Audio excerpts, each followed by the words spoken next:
Estamos de volta aqui com o Éder Muniz e eu dei uma parada porque ele tem uma história impressionante para contar para nós. Sim. Pode falar, Éder. Então, quando eu estava com dois anos já de volta nos caminhos do Senhor, estava tudo bem na igreja, a minha vida estava indo de vento em popa.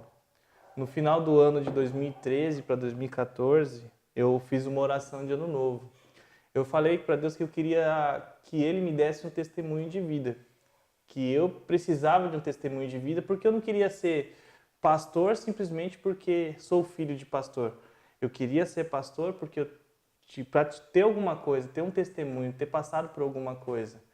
Em junho de 2013 aconteceu várias coisas antes disso, né? Fiquei desempregado, fui trabalhar com meu irmão, mas também a empresa do meu irmão, de uma hora para outra, ela começou a quebrar, então fiquei desempregado. E comecei a fazer então bicos de mecânico, ajudante de mecânico, ia trocar e tal, e estava trabalhando com um amigo meu. E esse amigo meu, um dia eu liguei para ele e falei, olha, eu tô sem nada em casa, tô precisando de ajuda, tem como você me adiantar alguma coisa? Ele falou para mim, vamos lá que a gente vai buscar. E a gente foi num determinado lugar buscar o dinheiro que a gente tinha que pegar. E quando a gente estava voltando, a gente encontrou dois rapazes que a gente conhecia de vista, né? A gente conhece muita gente na cidade, conhecia de vista, e eles pediram uma carona pra gente. Entraram no carro e mais pra frente nós fomos parados por uma blitz da polícia. Mas quando eles entraram no carro, você percebeu que tinha alguma coisa diferente? Não. Era normal. Estavam conversando. Então, quando nós chegamos, tinha uma blitz da polícia um pouco na frente. Eu parei o carro, entreguei os documentos, porque até então estava tudo certo. E, de repente, o policial falou que os dois que estavam com a gente eram suspeitos de ter cometido um roubo, um assalto. E aí fomos para a delegacia para averiguação e a vítima reconheceu um dos rapazes como sendo o autor. Então, no caso, fomos todos para a cadeia. Todos. Sem chance de defesa, a gente foi para a cadeia. Eu lembro como se fosse hoje, foi no dia 19 de junho de 2014. E a partir daí, então, a minha vida começou a ter um outro caminho, que aí foi o caminho exatamente do evangelho mesmo, de você pregar o evangelho a toda criatura. Que lá dentro, o filho chora, a mãe não vê. E aí você passou por toda essa situação e quando você chegou lá... Quando eu cheguei lá na cadeia, que eu encontrei aquele monte de gente, muita gente, 400 pessoas num pavilhão só, é muita gente mesmo. Uma cela com 25 pessoas, 30 pessoas, é muita gente. Muitos dali, não vou falar que a maioria, a grande maioria, mas poucos ali, eles não cometeram crimes, foram pegos sem cometer crimes. E dizem, são inocentes. Não, mas a gente via e depois eram comprovados que eram inocentes. Que é o seu caso, né? Era o meu caso. Eu era um dos tantos, que isso acontece muito no Brasil. Mas aí fui e já procurei logo, porque dentro da cadeia, os presos que conhecem a palavra de Deus e resolvem voltar para os caminhos do Senhor lá dentro, eles fazem uma igreja lá dentro. E eles são apoiados pelos outros presos a fazerem uma igreja, a buscarem ao Senhor, que bom, né? Mesmo com todas as dificuldades lá, porque lá é o lugar onde a maldade impera na cadeia. Sim. Mesmo com todas as dificuldades, tem uns que apoiam esse trabalho lá dentro, que realmente vê que as pessoas mudaram lá e não, você quer seguir o caminho de Deus, você segue o caminho do Senhor. Então sempre há uma esperança, né? Sempre não importa onde você esteja, se você conhece a Deus, se você busca a Deus, você consegue. Porque eu penso que estar naquele lugar não é fácil, mas eu acho que das únicas maneiras de você ficar ali meio que em paz, né? Olha, foi Deus totalmente. Por isso que eu sou muito grato a Deus por tudo. E Deus colocou na minha vida os meus pais, Deus colocou na minha vida a minha esposa e meus amigos. Porque o que me segurou mais lá, assim, mesmo, foi a força da igreja aqui fora, orando por mim lá dentro. As pessoas acreditando em você. Acreditando. Porque assim, diz que com você, você conhece a árvore pelos frutos. Então eu não tinha fruto podre. Então as pessoas, elas acreditavam em mim. Uns começaram a falar um monte, não, porque não sei, por causa que eu já tinha passado pelo momento de droga. Uhum. Mas quem estava ali comigo mesmo na igreja, quem estava ali comigo mesmo na igreja, quem estava ali vendo o meu dia a dia na igreja, os trabalhos maravilhosos que nós estávamos fazendo, eles acreditaram em mim, mandavam cartas para mim, momentos difíceis, momentos de dor, porque é de nós mesmo pensar em parar. Mas sempre vinha uma palavra de fora, uma carta que fazia prosseguir. Quanto tempo é desse você ficou Eu lá dentro? fiquei 2 anos preso. 2 anos. Mas todo mundo pensa assim, fala, depois você ficou 2 anos preso, mas foram 2 anos ganhando almas para Jesus, Amém. orando por pessoas, plantando semente, porque o trabalho nosso, muitas vezes, é plantar para outro regar e outro colher. Sim. Então, foi daí que eu comecei a pegar gosto por trazer mensagens, por preparar mensagens, porque até então eu só queria ser usado no louvor, só queria cantar, só queria chegar na igreja, montar o teclado, cantar. Isso acontece muito, né? O pessoal só quer o momento da fama, né? Sim. Eu vou subir lá no altar, vou cantar, acabou. E lá, como não tinha pessoas para pregar a palavra de Deus, era necessário que a gente pregasse a palavra. Amém. E então, num determinado dia, veio uma profecia daqui de fora, lá para dentro, que quando minha mãe foi me visitar, um profeta falou para ela que eu tinha que ganhar uma alma muito importante para Deus ali, lá dentro, que enquanto eu não ganhasse essa alma, eu não iria sair. Uau! E aí que eu comecei a pregar mais ainda, e eu ia dentro de cela em Descobrir cela. quem é, né? Eu ia de cela em cela procurando quem que era essa pessoa, e ia. E depois que veio essa profecia, ninguém aceitava Jesus mais. Aí que você vê, meu Deus. E logo depois, num dia que eu estava pensando em parar, porque todo tinha os dias certos de você fazer uma oração. Você chegava quando terminava um determinado jornal, você chegava na frente da cela e gritava para todo mundo ouvir a palavra de Deus. Nossa! Era no grito. Isso que é testemunho, hein? Aí para quem quer pregar, então, hein? tinha que fazer, porque não tinha. Tem que demonstrar que você realmente está Aí nesse determinado dia eu fui e falei que não ia fazer nada, que eu ia desistir, porque já estava passando quase 2 anos e o juiz de primeira instância ele já tinha condenado a gente a 12 anos, 10 meses e 5 dias. Então a sentença tinha dado. Meu Deus. Só que a sentença de Deus ainda não tinha saído. E eu lembro, a gente aqui fora, a gente orava, a gente buscava, porque a gente sempre amou muito a sua família, né? Amém. E então, nesse dia, o pastor Éder falou que não ia continuar mais. Ele ia parar, que quem quisesse conhecer a Jesus, que ia buscar, que eu não ia mais pregar a palavra. E aí levantou um preso da minha cela que eu nem dava muito... A gente nem conversava muito, não era muito íntimo. E ele falou para mim assim, poxa, Éder, hoje que eu ia escutar a palavra, você não vai falar nada? Aí eu falei, não, eu não vou desistir. Ele falou, olha... mesmo. Aí ele falou para mim, olha, Éder, o seu trabalho é tão bonito, você vai desistir agora? Aí eu pensei bem, falei, não, quer saber, eu vou lá. Aí eu fui, desci da cama e fui lá na grade e comecei a falar, olha, gente, nós estamos aqui nessa noite, tal, você que se sente sozinho e tal. E falei a palavra de Esdras, no capítulo 10, versículo 2. Só a parte B, que diz assim, no tocante ainda há esperança. Amém. E aí eu preguei, eu me lembro que eu falei que as pessoas que estavam achando que não tinha esperança, que ali Deus ainda estava ali, bastava somente largar aquilo que estava afastando de Deus, que Deus estava vendo. E passou. No outro dia veio um rapaz para mim e falou, pastor, eu preciso falar com você. Aí eu falei para ele, não, pode falar.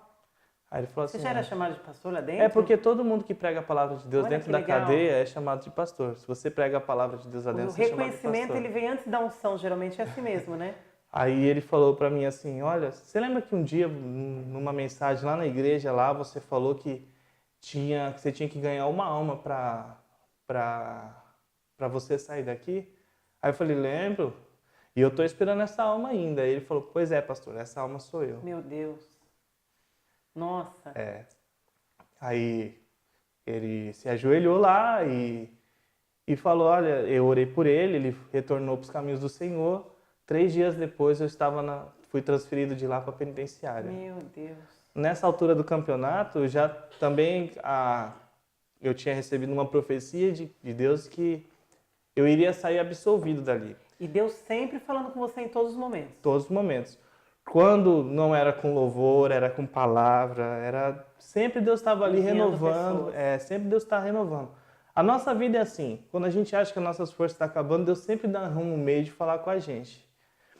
E então eu já tinha recebido a sentença, mas eu confiava na promessa inicial. Amém. Porque eu não esqueci de falar, mas quando eu entrei lá na cadeia, veio uma pessoa e falou para mim, olha, Deus me mostrou que você ia vir para esse raio.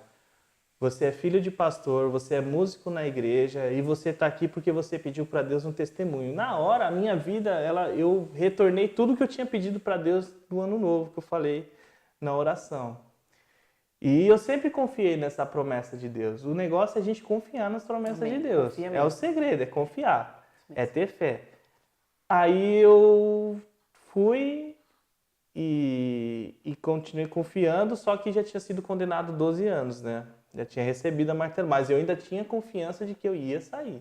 Só que chega uma hora que a gente já não confia, mas a gente quer dar aquela ajuda para Deus, né? Então eu já estava pensando, olha, eu vou para a penitenciária, já vai fazer 2 anos que eu estou aqui, pode ser que eu saia na saída de ano novo, consigo semi-aberto, sair na saída de ano novo, mas os nossos planos não são os planos de Deus. Amém. Num determinado dia, na visita, minha mãe falou para mim, Éder,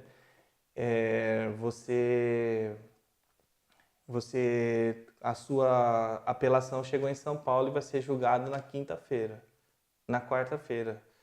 Aí eu falei, amém, mãe, tá? Se cair 2 anos da pena, já estava me conformando de estar ali dentro, né?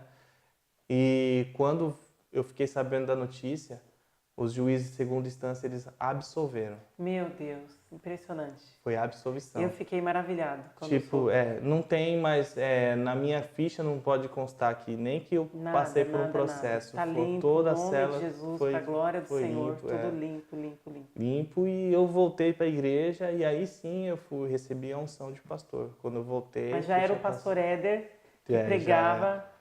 Cheguei a abrir uma cela encarcerados. Na penitenciária 2 de São Vicente. Quando eu cheguei lá, eu abri uma cela só de crente.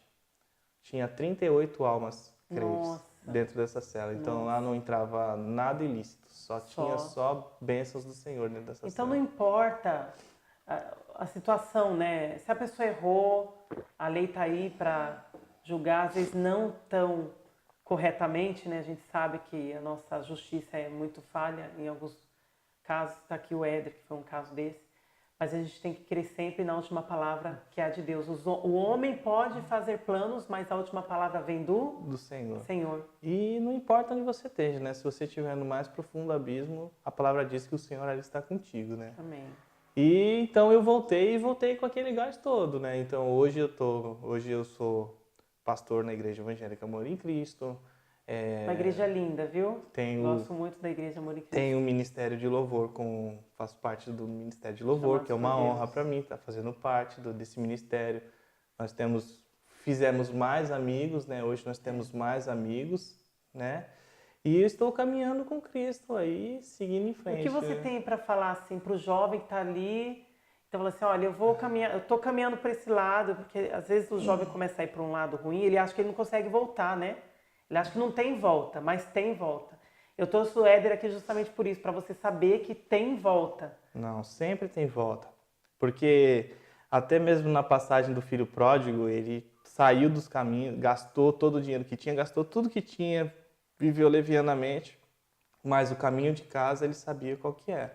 E se você está aí nessa vida, vivendo levianamente e seguindo outro caminho e sente a necessidade de voltar, saiba que o caminho de casa é o mesmo. O caminho da casa do Pai é o mesmo. E Ele vai sempre estar lá te esperando. Amém. Para te encontrar. Vamos tocar então? Vamos. Filho, estou aqui para a gente encerrar Eu amo esse essa momento. Música.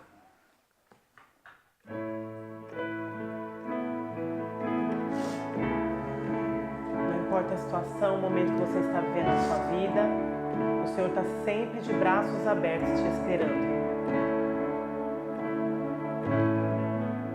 Eu entreguei a você tudo, e o que você fez.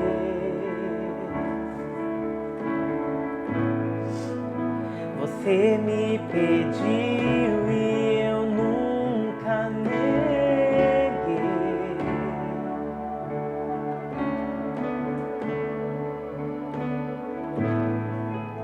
Deixei você andar sozinho com as suas próprias pernas e vi você se perder no caminho.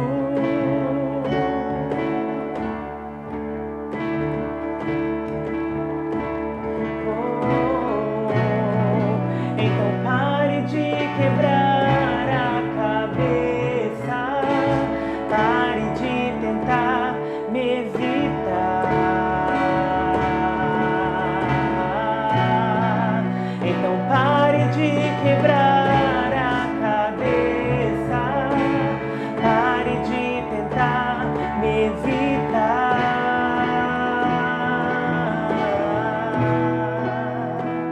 Preste atenção. Filho, estou aqui te esperando. Pode voltar, pode voltar. Estou na janela todos os dias a te esperar, te esperar. Filho, estou aqui te esperando. Pode voltar, pode voltar, vem depressa. Estou na janela todos os dias a te esperar. Quero agradecer a presença sua aqui hoje, Éder. Deus abençoe sua vida. Irmãozão, Amém. tamo junto. E a história do Éder serviu de exemplo para todos nós. No próximo Encontro Gospel nós teremos mais testemunho, mais pessoas com exemplos para nos dar. E agora nós vamos ter a reflexão com a pastora Elizabeth Muniz, que vai trazer uma palavra de Deus para você. Não saia daí.